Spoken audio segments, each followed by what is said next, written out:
आज से हम to help being a saint के सीजन 2 को स्टार्ट करने वाले हैं। इससे पहले अगर आपने सीजन 1 पूरा नहीं देखा है तो उसका लिंक आपको डिस्क्रिप्शन में है, वो मिल जाएगा। वो एक 5 आवर्स 40 मिनट की वीडियो है और वो पूरा सीजन 1 है। अगर सिर्फ आप ये 4 आवर्स की वीडियो देखकर इस वीडियो पे आ रहे हो तो फिर इससे पहले आपको वो वाली वीडियो है उसे चेकआउट है वो करना होगा। तो फिर सीजन 2 को अब स्टार्ट करते हैं। पहले मैं बता देता हूँ कि सीजन 1 जो था उसके लास्ट में हमने देखा था कि आयरिस को एक जो बंदा होता है उसके द्वारा पता चल चुका होता है कि एक जो अब अनडेड की आर्मी है वो होली एम्पायर की तरफ है वो बढ़े चले आ रही है। इसी के बाद ऑफिशियली सीजन 2 है वो स्टार्ट होता है। हमें दिखाया जाता है कि ये जो अब होली एम्पायर के नाइट्स हैं वो अपना बैटल करने के लिए वो रेडी हो चुके होते हैं अनडेड से। और यहाँ पे उन लोगों का जो कमांडर होता है वो सब लोगों से चिल्ला के बोल रहा होता है कि पलाडिन्स तुम लोग थोड़ा पीछे रहोगे और नाइट्स है वो तुम्हें प्रोटेक्ट करेंगे और तुम लोग अपने आप को मेंटली प्रिपेयर है वो कर लेना, क्योंकि अब यहाँ पे बहुत सारे लोगों की जान है वो तुम्हारे हाथ में है वो है।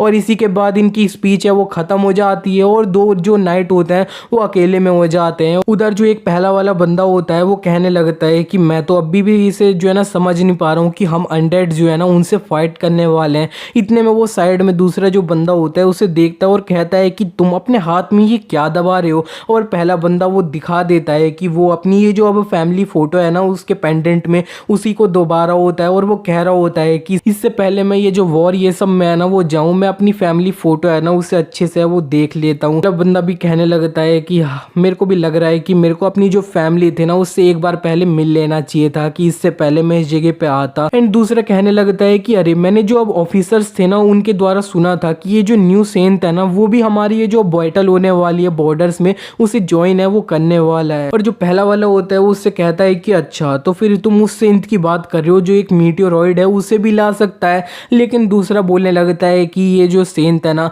अगर वो फुल फोर्स में पैदल भी चल के आएगा ना तो फिर उसे पूरे 4 दिन है वो लग जाएंगे इधर आने में। बंदा उससे कहने लगता है कि ये तो ऐसा है कि हमें तब तक सरवाइव करना है जब तक अब ये जो सेंट है ना वो आ ना जाए। और यहाँ पे ये बोल देते हैं कि फाइनली कि गॉड जो है ना मैं होप करता हूँ कि हमारे साथ है वो रहें। इसी के बाद हमारा सीन शिफ्ट हो जाता है, हमें आयरिस को दिखाया जाता है। आयरिस एक बंदे से कहने लगती है कि अच्छा तो फिर तुम मेरे से कह रहे हो कि ये जो अब सेंट है उसे जो बॉर्डर है उधर फ्रंट को भेजा जा रहा है। और सामने जो बंदा होता है वो आयरिस से बोल देता है कि हाँ ये हमें डायरेक्टली जो पॉप है उनके द्वारा ऑर्डर है वो आया है। एंड इस पे आयरिस सोचने लगती है कि जरा देखो तो अब हम कितनी ज्यादा पावरफुल फोर्स है ना उससे हमारा सामना है वो हो चुका है कि ये जो सेंट है उसे पॉप के द्वारा डायरेक्टली बॉर्डर्स है उधर फाइट करने के लिए वो भेजा जा रहा है। और आयरिस बोल देती है कि अच्छा तो फिर अब दूसरे जो नेशंस है उससे तुमने हेल्प ये सब मांगने की कोशिश करी क्या। सामने जो बंदा होता है वो बता देता है कि हमने हेल्प ये सब है वो मांगी है लेकिन उन लोगों को ये जो बॉर्डर है उधर पहुंचने में 4 से 5 दिन है वो लग जाएंगे। इस पर आयरिस उसे बोल देती है अच्छा ये बात है तो फिर तुम मेरे को ये बताओ कि जो सेंट है उसके साथ में असल में कौन गया है। सामने ये जो बंदा होता है वो बताने लगता है कि सेंट के साथ ये जो अब 3rd पलाडिन ऑर्डर है वो गया है और यहाँ पे कुछ रॉयल गार्ड्स हैं वो गए हैं और कुछ होली नाइट्स है वो गए हैं। आयरिस ये सुनने के बाद थोड़ा सरप्राइज हो जाती है और कहती है कि तुम कह रहे हो कि सिर्फ इतने ही लोग हैं वो सेंट के साथ गए हैं। और सामने ये जो बंदा होता है वो शांत हो जाता है, जिसे देखने के बाद आयरिस काफी ज्यादा चिल्लाने लगती है और वो कह रही होती है कि ये जो पॉप है वो पागल हो चुका है क्या। हमारा जो सामने होने वाला है वो एज ऑफ सॉर्सरी है ना उससे एक नेक्रोमेंसर से वो होने वाला है और उन्हें नहीं पता है क्या कि ये जो नेक्रोमेंसर है वो कितने ज्यादा पावरफुल है। इसी के बाद आयरिस बताने लगती है कि ये जो अब एज ऑफ सॉर्सरी है ना वो एक ऐसा टाइम था जिसके अंदर बहुत सारे जो मैजिशियन लोग थे वो उभर के वो आ रहे थे जो अपने मैजिक के ऊपर रिसर्च करके उसे काफी ज्यादा एडवांस ये सब है वो कर रहे थे। सब कुछ इसी तरह से अच्छे चल रहा था लेकिन उसी बीच में कुछ ऐसे लोग भी थे जो अब डार्क मैजिक है उसे यूज करने लग गए और उन्होंने ये जो अब यहाँ पे एज ऑफ सॉर्सरी वाला एरा था उसे एंड है वो कर दिया। और यहाँ पे ये सारी जो अब चीज का की पॉइंट था ना वो the king of dead necromancer है वो था। और आयरिस बोल देती है कि तो फिर उसने अपने आप को रिवाइव है वो कर लिया है। ये जो सामने बंदा होता है वो आयरिस से और भी कहने लगता है कि अब हमारा ये जो बाहर से कॉन्फ्लिक्ट आ रहा है वो तो अलग, ये सारी जो चीज है उसकी वजह से इंटरनल कॉन्फ्लिक्ट भी जो है ना काफी ज्यादा इंक्रीज है वो हो रहा है। तो फिर हमारे पास और भी लोग है ना वो बिल्कुल नहीं है कि हम सेंट की हेल्प करने के लिए उन्हें उधर भेज दें। आयरिस ये सुनने के बाद कहने लगती है कि अच्छा तो फिर तुम्हारा मतलब है कि ये जो बॉर्डर है वो पूरी तरह से जो है ना अब बिल्कुल भी रेस्क्यू है वो किया ही नहीं जा सकता है। तो फिर इसीलिए पॉप ने उधर जो सेंट है उसे भेजा है। और यहाँ पे ये जो है ना ये एक सुसाइडल मिशन है। इस पॉप की इतनी ज्यादा हिम्मत कि वो जो एक गॉड का रिप्रेजेंटेटिव है उसे इस तरह से यूज है वो कर रहा है। इतने में एक जो नाइट होता है वो इन दोनों के रूम में घुस जाता है और वो चिल्लाते हुए बोल रहा होता है, लेडी सेंटनेस, असल में अब हमें रिपोर्ट है वो मिल रही है कि ये जो साउथ माउंटेन है ना उधर से कुछ और जो एनिमी से हमारा जो एम्पायर है उसके तरफ है वो बड़े चले आ रहे हैं। आयरिस ये सुनने के बाद और थोड़ा परेशान हुई और वो भी कहीं और के लिए वो भाग जाती है बहुत ज्यादा तेजी से और वो कह रही होती है कि मैं इस तरह से अपना टाइम है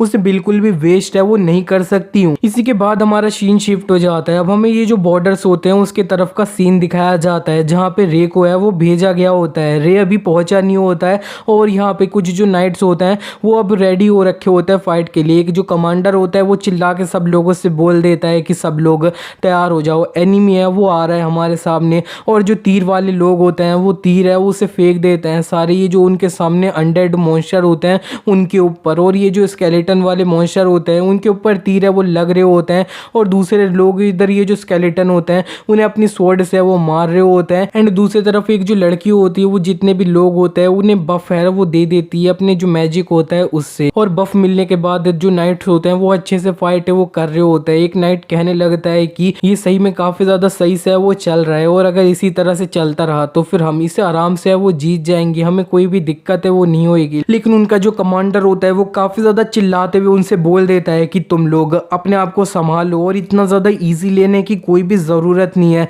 क्योंकि अभी हम जिनको फेस कर रहे हैं ना वो ये जो लोग हैं उनके अंदर सबसे ज्यादा कमजोर हैं वो हैं, और यहाँ पे सबसे ज्यादा जो स्ट्रॉन्गेस्ट है उनको आना जो है ना अभी रह चुका है। इतने में वो सामने देखते हैं और कहते हैं कि वो आ चुके हैं, ये तो बांशी है। और यहाँ पे इतना ही नहीं, ये जो डेथ नाइट्स है ना वो भी यहाँ पे आ चुके हैं। जैसे ही कमांडर को बांशी और डेथ नाइट दिखाई देते हैं वो अपने लोगों से चिल्ला के बोल देते हैं कि अभी के अभी रिट्रीट करो, हमें यहाँ से वो निकलना होगा। लेकिन इतने में जब ये कमांडर अपने सामने देखते हैं तब उन्हें एक बांशी है वो दिखाई देता है, और वो जो बांशी होता है वो ये जो कमांडर होता है उन्हें अच्छे से वो मार देता है। और उनके अलावा जितने भी लोग होते हैं वो वहां से वो भागने लगते हैं अपनी जान बचाते हुए। लेकिन सामने एक जो अब अनडेड स्केलेटन होता है वो एक नाइट को मार रहा होता है, और दूसरा एक जो अब नाइट होता है उसे एक बांशी मार रहा होता है। और इसी तरह से उधर ये जो बैटल फील्ड होती है उसमें काफी ज्यादा खून खराबा है वो हो रहा होता है। और हमें फाइनली वो जो नेक्रोमेंसर होता है उसको दिखाया जाता है जो ये सारे अनडेड मॉन्स्टर्स को है वो कंट्रोल कर रहा होता है। और वो काफी ज्यादा हंसते हुए बोल रहा होता है कि खून, मेरे को काफी ज्यादा मजा आता है ये जो ह्यूमन लोगों का खून है उसे देख के, तो फिर अब मेरी अनडेड आर्मी इधर सब लोगों को है वो मारते रहो। और इतना बोलते हुए वो अपनी और ज्यादा डेथ एनर्जी होती है उसे रिलीज है वो करने लगता है। और जिसे देखने के बाद एक जो बंदा होता है वो कहने लगता है कि जरा देखो तो हमारे जितनी भी एनिमीज है ना वो और ज्यादा स्ट्रॉन्गर है वो हुए जा रहे हैं, दूसरा बंदा उससे कहने लगता है कि अब यहाँ पे तुम्हें इनसे हेड ऑन फाइट करने की कोई भी जरूरत नहीं है, तुम्हें बस टाइम निकाल के यहाँ से थोड़ा पीछे है वो जाना है। और यहाँ पे इतने में ये जो अब बंदा जिसने चिल्ला के ये बोला होता है उसके पीछे एक डेथ नाइट है वो आ चुका होता है, और लोग चिल्ला के बोल भी रहे होते हैं कि जरा देख के पीछे। लेकिन इससे पहले ये जो डेथ नाइट है वो इस बंदे का कुछ भी कर पाता, ये जो डेथ नाइट होता है उसे एक मैजिक अटैक से ही वो डिस्ट्रॉय कर दिया जाता है। हमें दिखाया जाता है वो जो अटैक होता है उसे रे ने किया होता है और इस बंदे को बचा लिया होता है। रे फाइनली ये जो बॉर्डर है यहाँ पे पहुंच चुका होता है और वो कह रहा होता है अभी कि सही में इस जगह पे इतने सारे क्या कर रहे हैं। इसी के बाद हमें थोड़ा पीछे के टाइम का सीन है वो दिखाया जाता है जब रे ये जो अब बॉर्डर होता है उसकी तरफ भाग के जा रहा होता है अपना मैजिक यूज करते हुए, वो काफी ज्यादा तेज भाग रहा होता है और वो कह रहा होता है कि अच्छा तो फिर मेरे को बोला जा रहा है कि मेरे को बॉर्डर है वहां पे जाना है और पॉप ने खुद से ऑर्डर है वो दिया है और यहाँ पे मेरे पास कोई भी चॉइस है ना वो नहीं है, और मेरे को जितना भी ये जो बॉर्डर है उसकी सिचुएशन से पता है वो चला है। तो फिर ऑफ कोर्स ये जो मिशन है वो एक सुसाइडल मिशन है, और यहाँ पे ये जो अब हमारा अपोनेंट है वो एक नेक्रोमेंसर है, तो फिर इंटरनल कॉन्फ्लिक्ट भी है ना वो बहुत ज़्यादा आ रहा है। तो फिर अगर ये जो अब बॉर्डर्स है वो पूरी तरह से फॉल है वो कर जाता है, ख़त्म हो जाता है, तब भी कुछ ज़्यादा फ़र्क है वो पड़ेगा नहीं। तो फिर ये सब कुछ जानने के बाद भी पास्ट में सामने जिस बंदे ने उसे इसके बारे में इन्फॉर्म किया होता है कि उसे बॉर्डर में जाना है, वो उससे कह देता है कि तुम सीधे जाके पॉप से बोल दो कि मैं ये जो बॉर्डर है उसे प्रोटेक्ट है वो करूँगा। और अब हम फाइनली प्रेजेंट में वो आ जाते हैं। प्रेजेंट में आने के बाद रे पीछे जो लोग होते हैं उनसे कहने लगता है कि अभी जितने भी लोगों को चोट लग रखी है उसे पीछे है वो ले जाया जाए और जो हीलर वाले ट्रूप्स है उनसे हील है वो करवाया जाए। लेकिन सामने जो एक बंदा होता है वो रे से कहने लगता है कि अगर हम अपने जो लोग हैं उन्हें पीछे है वो ले जाएंगे और यहाँ पे इधर हील है ये सब वो करवाएंगे, तो फिर हमारे पास इतने लोग नहीं बचेंगे कि हम ये जो अनडेड की आर्मी है उससे फाइट है वो कर पाए। लेकिन रे उनसे कह देता है कि तुम्हें लगता है कि ये जो सिचुएशन है ये सही में इतनी ज़्यादा ख़राब है, जिसपे सामने जो बंदा होता है उसे समझ है वो कुछ आया नहीं होता है, लेकिन जब वो सामने मिलके सब लोग देखते हैं तब वो देखते हैं कि जितने भी ये जो बोन वाले अब अनडेड मॉन्स्टर्स होते हैं ना वो पूरी तरह से अब गल चुके होते हैं। और वो कहने लगते हैं कि ये जो पावर है क्या ये होली पावर की वजह से ऐसा हो रहा है। एक बंदा कह रहा होता है चिल्लाते हुए कि ये हमारे सेंट है, उनकी पावर है। इतने में रे के ऊपर पीछे से अटैक होने वाला होता है, तो फिर वो अपनी जो होली पावर उसे मिली होती है उसे यूज करते हुए पीछे जो आ रहा होता है उसे संभाल लिया होता है। रे सामने अपनी सिचुएशन होती है उसे देखता है और कहता है कि अब मैंने जितने भी अब ज्यादातर अनडेड थे ना उन्हें ऑलरेडी अपनी होली पावर है उसे संभाल लिया है, लेकिन इस जगह पे अब सही में कुछ ज्यादा है, तो फिर मेरे को अब अच्छे से सबको है वो संभालना होगा। इसी के बाद रे अपना जो फायर अटैक होता है उसे यूज करता है। ढेर सारे फायर बॉल जितने भी अब अनडेड मॉन्स्टर्स होते हैं उनके ऊपर गिरे जा रहे होते हैं, गिरे जा रहे होते हैं, और फाइनली जितने भी अनडेड मॉन्स्टर्स थे सामने वो पूरी तरह से मर जाते हैं, और सिर्फ जो नेक्रोमेंसर होता है वही जिंदा है, वो बचा होता है। और उस नेक्रोमेंसर को कुछ समझ नहीं आया होता है और वो कहने लगता है कि ये जो अब सेंट है वो एक मैजिक है, उसे यूज कैसे कर सकता है। सेंट लोग सिर्फ होली पावर है उसी को यूज है वो कर सकते हैं, ये क्या हो रहा है। और इसी के बाद वो जो नेक्रोमेंसर होता है वो अपना नेक्रोमेंसर वाला मैजिक होता है उसे एक्टिवेट है वो करने लगता है। वो चिल्ला के बोल रहा होता है कि तुम आत्मा हो, तुम्हें मैं अंडरवर्ल्ड से वो बुलाता हूँ, तुम्हें मेरा जो कॉल है उसका जवाब है वो देना होगा, डेथ रिवाइव। और ये करने के बाद उसने कुछ जो अब डेथ नाइट्स होते हैं उन्हें रिवाइव है वो कर लिया होता है, अपने पास है वो समन कर लिया होता है। रे के पीछे जो बंदा होता है उसे डेथ नाइट को देखने के बाद काफी ज्यादा डर है वो लग रहा होता है, लेकिन रे को कुछ नहीं, वो अपना हील मैजिक होता है उसे यूज करता है। और वो जितने भी अब ये जो डेथ नाइट्स उसने अब रिवाइव करे होते हैं नेक्रोमेंसर ने, उसे अब खत्म कर दिया होता है अपने हील मैजिक से ही। और यहाँ पे रे होली पावर भी अब अच्छे से यूज है वो कर पा रहा है मैजिक के साथ में। ये जो नेक्रोमेंसर होता है वो अपने डेथ नाइट्स को इस तरह से गायब होता है वो देख के काफी ज्यादा हैरान है वो हो रहा होता है, लेकिन वो चिल्ला के कह देता है कि तुम्हें लगता है क्या कि तुम मेरे को रोक है वो पाओगे। और वो अब यहाँ पे एक बोन स्पीयर अटैक होता है उसे रे के ऊपर है वो कर देता है। ढेर सारी जो बोन्स होती है वो रे को है वो लगने जा रही होती है, लेकिन रे इसका ये जो अब बोन स्पीयर होती है उससे सिर्फ एक कैंसल मैजिक यूज करके खत्म है वो कर देता है। और फिर वो होल्ड मैजिक यूज करके ये जो नेक्रोमेंसर होता है उसे एक जगह पे होल्ड भी है वो कर लेता है। ये जो नेक्रोमेंसर होता है वो अब अपने आप को इस तरह से पकड़ा जाता हुआ देख के काफी ज्यादा हैरान है वो हो रहा होता है, और वो कहने लगता है कि ये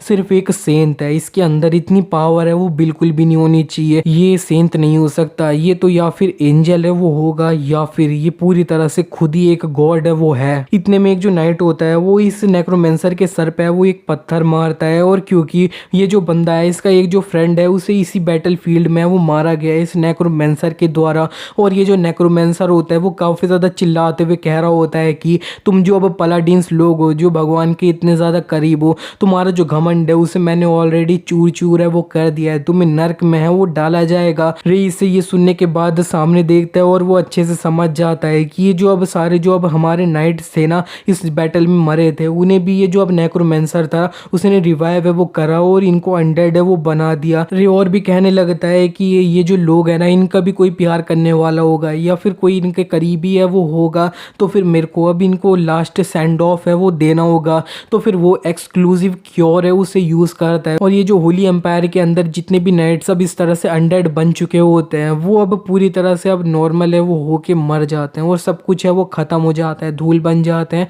पूरी बैटल फील्ड है वो शांत हो चुकी होती है। और इधर जो बचे हुए नाइट्स लोग होते हैं वो अपना रो रहे होते हैं क्योंकि उन्होंने अभी के अभी बहुत सारे अपने क्लोज फ्रेंड्स हैं उनको खोया है। और रे इनको देखने के बाद इस तरह से सोचने लगता है कि अगर मैं ये जो बैटल फील्ड थी इसके अंदर और ज़्यादा जल्दी आया तो, लेकिन इतने में वो अपने आप को संभालने लगता है और कहता है कि अभी मेरे को इस पे फोकस है वो नहीं करना चाहिए, अभी मेरे को ये जो अब नेक्रोमेंसर है सिर्फ इस पे फोकस करना चाहिए। रे इस नेक्रोमेंसर से कहता है कि तुम सही में बहुत ज़्यादा बात है वो करते हो। इतने में वो जो नेक्रोमेंसर होता है वो थोड़ा अब सरप्राइज है वो हो चुका होता है, हिल चुका होता है, जिसे देखने के बाद रे उससे कहने लगता है कि अभी तक तुम अपनी जो जिंदगी है उसे ये जो अनडेड्स है उनके साथ है वो जीते हुए आ रहे हो, लेकिन अब तुम्हें डर लग रहा है उन्हें ज्वाइन करने से। इतने में वो जो नेक्रोमेंसर होता है वो काफी ज्यादा चिल्लाते हुए हंसने लगता है और वो कह रहा होता है कि तुम मेरे को हंसी है वो तो बिल्कुल दिलाना मत, तुम्हें क्या लगता है ये जो बॉर्डर ऑर्डर था वो असल में लास्ट था क्या? हमारी जो दूसरी फोर्सेस है उन्होंने ऑलरेडी तुम्हारा जो सिलोनिया है उसे कैप्चर है वो कर लिया होगा, तो फिर तुम सरेंडर है वो क्यों नहीं कर देते? हम तुम्हारी जान है उसे बख्श देंगे। रे इस नेक्रोमेंसर को इग्नोर करता हुआ सामने ये जो अब एक नाइट होता है उससे कहने लगता है कि तुम ये जो नेक्रोमेंसर है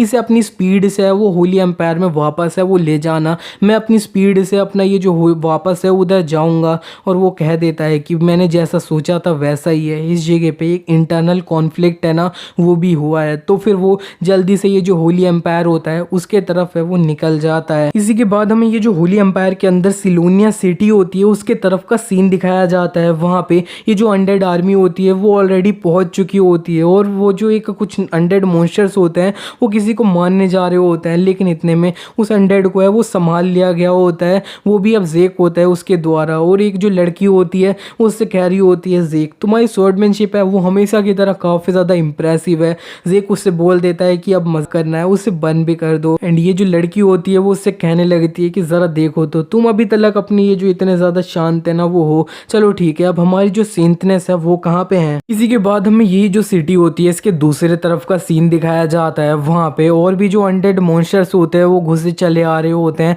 और हमें आयरिस को दिखाया जाता है। आयरिस अपनी होली पावर यूज करते हुए इधर जितने भी अब मॉन्स्टर्स आ रहे होते हैं उन्हें मार देती है और वो कह रही होती है कि इधर मैं जितनों को भी मार लूं वो कोई फर्क है वो नहीं पड़ रहा है, ये और ज्यादा कंटिन्यू मेरे तरफ है वो बढ़े जा रहे हैं। और हमारा जो एनिमी है वो सिर्फ अनडेड मॉन्स्टर ही नहीं है, हमारे जो रैंक्स हैं उनके अंदर भी लोग हैं वो एक दूसरे से भी फाइट है वो कर रहे हैं और मेरे जो ऑप्शंस है ना वो इस सिचुएशन में काफी ज्यादा खत्म होते जा रहे हैं। इतने में एक जो स्लैश होता है वो आता है और कुछ अनडेड मॉन्स्टर्स पे वो लग चुका होता है, हमें दिखाया जाता है वो अब यहाँ पे जेक होता है। और ये जो आयरिस होती है वो ये जो स्वॉर्ड एनर्जी होती है इसे महसूस कर लेती है और वो कहती है कि ये तो अब जेक और फिया है दोनों साथ में। और फिया और जेक होते हैं वो आयरिस के पास आ जाते हैं, तो आयरिस ये जो जेक होता है उससे बोलने लगती है कि जेक तुम इस जगह पे क्या कर रहे हो, तुम्हें तो जो रे था उसके साथ होना चाहिए। लेकिन जो अब जेक होता है वो उससे बोल देता है कि ये जो है ना ये सेंट के ऑर्डर है, जिसे सुनने के बाद जो आयरिस होती है वो चिल्ला के बोलती है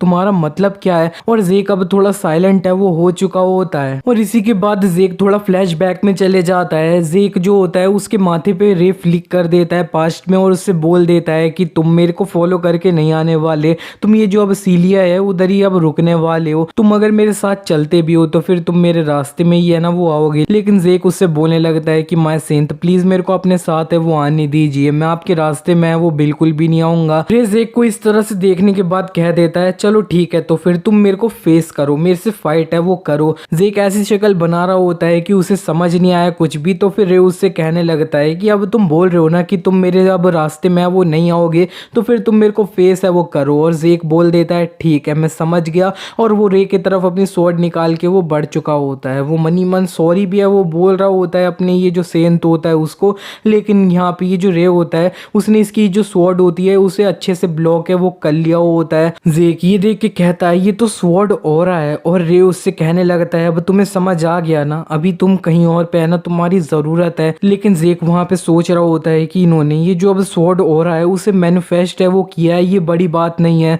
लेकिन उन्होंने मेरा जो अब यहाँ पे अब स्ट्राइक है स्वॉर्ड का उसे ब्लॉक है वो किया है, वो अब बड़ी बात है। जेक प्रेजेंट में आने के बाद आयरिस से बोल देता है कि सेंट है उसे मेरी बिल्कुल भी जरूरत है वो नहीं है, अगर मैं उनके साथ गया होता तो फिर मैं सिर्फ उनके रास्ते में वो आता, इसीलिए मेरे को इस जगह पे आपकी जो हेल्प है ना उसे करने के लिए असाइन है वो कर दिया गया है लेडी आयरिस। और जो आयरिस होती है वो इसी के बाद सोचने लगती है कि वो जो रे है ना उसे बिल्कुल भी आइडिया नहीं है कि ये जो अब नेक्रोमेंसर है वो कितना ज़्यादा डेंजरस है। ये और भी कहने लगती है कि वो जो इडियट है ना उसे बिल्कुल भी आइडिया नहीं है कि वो किस तरह की सिचुएशन में है ना वो है। इसी के बाद हमारा सीन शिफ्ट हो जाता है, हमें दिखाया जाता है रे फाइनली ये जो सीलिया सिटी होती है वहाँ पे पहुँच चुका होता है। लेकिन जब वो वहाँ पे पहुँचा होता है तब काफ़ी ज़्यादा देर है वो हो चुकी होती है और उसे चारों तरफ सिर्फ डेड बॉडी ये सब है वो दिखाई दे रही होती है। इतनी ज़्यादा तबाही में वो कह रहा होता है कि ये इतनी ज़्यादा ये सब इस जगह पे हुआ है तो कहीं क्रिस और मैरी, कहीं मैरी और क्रिस। और इतने में रे को अब आवाज़ है वो आती है, सेंट किसी ने उसे बुलाया होता है। और रे जब साइड में देखता है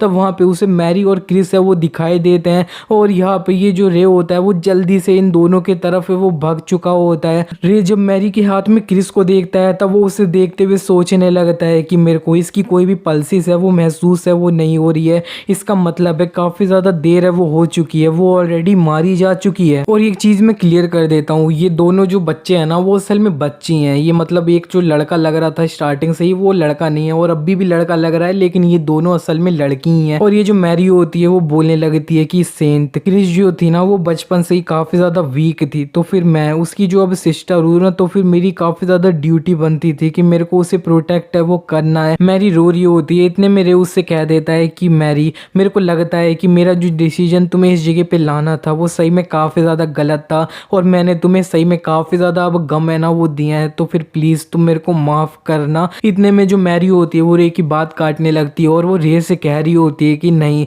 तुम बस हमें एक अच्छा सा एनवायरनमेंट है ना वो देना चाहते थे जिसमें हम जी पाएँ, और इसमें तुम्हारी बिल्कुल भी है ना वो गलती नहीं है। अगर मैं बस थोड़ी सी और ज़्यादा स्ट्रॉन्ग है वो होती तो फिर मैं अपनी जो सिस्टर है उसे प्रोटेक्ट है वो कर पाई होती। मैरी को इस तरह से देखने के बाद रे थोड़ा साइड में देखता है, और एक उसे डेड बॉडी है वो दिखाई दे रही होती है, एक नाइट होता है उसकी, तो फिर वो उसे देख के सोचने लगता है कि उस पर जिस तरह के जख्म है उसे देख के मैं बता सकता हूँ कि वो जो नाइट है उसे मैरी है ना उसने मारा है, और मैरी ने उसे मार पाया है, तो फिर इसका मतलब है कि इसके पास टैलेंट है। इतना सोचने के बाद रे कह देता है कि जो लोग छुप रखे हैं वो बाहर आ जाएं, लेकिन बाहर से कोई भी आवाज़ भी नहीं आती है, कोई बाहर भी नहीं आता है, जिसे देखने के बाद रे को थोड़ा गुस्सा आता है, और वो कह देता है अच्छा तो फिर तुम ऐसे बात नहीं मानने वाले, ठीक है। तो फिर दो लोग जो उधर छत पे छुप रखे हैं, दो तीन लोग जो इधर पेड़ पे छुप रखे हैं वो, और एक फाउंटेन के पीछे है, और यहाँ पे एक जो है ना बहुत देर से मेरे पीछे ये मेरे को फॉलो है वो कर रहा है। और फिर इसी के बाद हमें दिखाया जाता है कि डीन फैमिली के जो अब 7 मैसेंजर्स होते हैं वो बाहर आ चुके होते हैं, और वो बोल देते हैं कि हमें अलाउ करो आपको ग्रीट करने का। इसी के बाद ये जो अब 7 मैसेंजर्स होते हैं डीन फैमिली के, उनमें से एक जो लड़की होती है वो सारे लोगों के नेम होते हैं उन्हें इंट्रोड्यूस है वो कर देती है, लेकिन इनके नेम को इग्नोर है वो कर देते हैं। रे कह देता है कि मैंने जिस रीजन के लिए तुम्हें बुलाया है वो और कुछ नहीं है, तुम्हें बस ये जो बच्ची है ना इसका ख्याल है वो रखना है। और ये जो अब मेन लड़की होती है 7 मैसेंजर्स में से उसका नाम होता है रेन, तो फिर रेन जो होती है वो कह देती है कि ये लड़की, और रे उससे कह देता है कि हाँ इसके अंदर जो है ना काफ़ी ज़्यादा टैलेंट है एक असैसिन बनने का। और ये जो अब रेन होती है वो अपना सोचने भी लगती है कि हाँ अब मैं अच्छे से देख के बता सकती हूँ कि ये जो लड़की है ना वो इतने ज़्यादा अब ख़राब इन्वायरमेंट था, इतनी ज़्यादा ख़राब चीज़ें हुई, उनके अंदर भी सर्वाइव है ना वो कर पाई है, तो फिर इसके पास टैलेंट तो है। वो कहने लगती है कि हाँ अगर हम इसे एक असैसिन के रूप में पाल के बड़ा करें तो भी, लेकिन इतने में रे उससे कह देता है कि मैं तुम्हें ये नहीं बोल रहा कि तुम्हें इसे असैसिन है ना वही बना देना है, तुम्हें बस इसे और ज़्यादा स्ट्रॉन्गर है वो थोड़ा करना है। इतने में एक और जो पीछे एक 7 मैसेंजर वाली ये लड़की होती है वो कह देती है कि अच्छा तो फिर सेंट तुम बस चाह रहे हो कि हम ये जो लड़की है इसे कुछ तकनीक्स है ना वो सिखा दे रहे। उस अब बोल देता है कि हाँ एग्जैक्टली तुम काफ़ी छोटी हो लेकिन दिमाग तुम्हारे अंदर सही में काफ़ी ज़्यादा है। इतने में जो रेन होती है वो रे से कहने लगती है कि हम असल में ऐसा है ना वो नहीं कर सकते, क्योंकि हमारी जो ड्यूटी है वो 24 घंटे अब सेंट आपको प्रोटेक्ट करने की है ना वो होती है। और दूसरा पीछे से जो एक बंदा होता है वो कहने लगता है कि हाँ हमारी जो आइडेंटिटी है वो भी लीक होने का काफ़ी ज़्यादा चांसेस हैं। तीसरा बोलता है कि हाँ अब यहाँ पे हमारी आइडेंटिटी लीक हो गई तो फिर तुम्हारे ऊपर भी जो डेंजर है वो काफ़ी ज़्यादा इंक्रीज़ है वो हो सकता है। और ये सुनने के बाद रे सोचने लगता है कि हाँ मैंने सोचा था कि ये जो चीज़ है ये आसान है वो बिल्कुल भी नहीं होएगी। तो फिर वो बोल देता है कि क्या मैं तुम्हें ऑर्डर दे दूँ तब भी तुम ऐसा नहीं करोगे क्या, लेकिन ऑर्डर सुनते ही रे से वो सारे जो होते हैं ना वो थोड़े हिल जाते हैं। रे ये देखने के बाद समझ जाता है और फिर चिल्ला के बोल देता है कि मैं तुम्हारा सेंट तुम्हें ऑर्डर दे रहा हूँ कि तुम्हें ये जो अब लड़की है इसे कुछ असैसिन्स तकनीक है ना वो ये सब सिखाना होएगा। और रे से ये ऑर्डर सुनने के बाद वो लोग जो होते हैं वो कह देते हैं कि ठीक है माय सेंट आपने जिस तरह से हमें ऑर्डर दिया है हम वही है वो करेंगे। और जो रेन होती है वो क्रिस की डेड बॉडी देखने के बाद कहने लगती है तो फिर ये जो बच्ची है इसका फ्यूनरल, रे उससे कह देता है हाँ प्लीज। और रे जाते हुए ये जो साइड में मैरी होती है उससे कह देता है कि अब से तुम्हें ये जो लोग हैं ना इन्हें फॉलो करना है, और तुम्हें ये जो लोग हैं वो अच्छे से सिखाएंगे ना उसे अच्छे से है ना सीखना तुम, ठीक है। और यहाँ पे लेकिन जो मैरी होती है वो रे से कह देती है कि तुम कहाँ पे जाने वाले हो सेंट। रे उससे बोल देता है कि मेरे को कुछ लोग हैं ना उनकी हेल्प है वो करनी है इससे पहले कुछ ज़्यादा देर हो जाए, और हाँ मेरे को बिल्कुल भी ज़्यादा टाइम है वो नहीं लगने वाला है। और रे अब फाइट करने के लिए पूरी तरह से सीरियस है वो हो चुका है, क्योंकि उसको एक रीज़न है वो मिल चुका है ये जो क्रिस की डेड बॉडी है ना वो देख के। इसी के साथ सीजन 2 का जो पार्ट 1 है वो यहीं यहीं पे एंड हो जाता है। नेक्स्ट एपिसोड में हम रे को देखेंगे जो काफी ज्यादा सीरियसली फाइट करेगा। और मेरे को पता है कि मेरे को ये जो अब सीजन 2 का फर्स्ट एपिसोड है वो 1 घंटे का तो बनाना ही था, लेकिन क्या कर सकते हैं, कभी कभार जैसा सोचते हैं वैसा नहीं हो पाता है। लेकिन फिर भी आगे से जितनी भी वीडियो आएंगी मैं ट्राई करूंगा कि 1 घंटे की हो वो। ठीक है, मिलता है नेक्स्ट पार्ट में।